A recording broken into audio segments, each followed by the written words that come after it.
Isang barko ng China Coast Guard na may body number 21543 ang na-monitor sa San Narciso at San Felipe, Zambales noong December 10.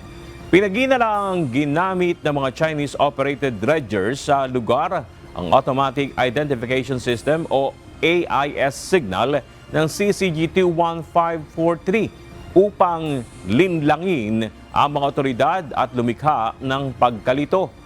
Ayon kay Commodore J. Tariela, 3 dredgers na may Filipino at Chinese crew ang natagpuan sa lugar, kabilang ang MB Andakang na nagdadala ng buhangin para sa reclamation ng Manila Bay. Sinuri ito ng PCG ngunit walang irregularities na natuklasan.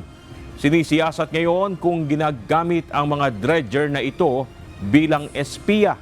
Binigyang diin pa ng PCG na ang pagmamanipula sa AIS signal ay paglabag sa International Convention for the Safety of Life at Sea o SOLAS.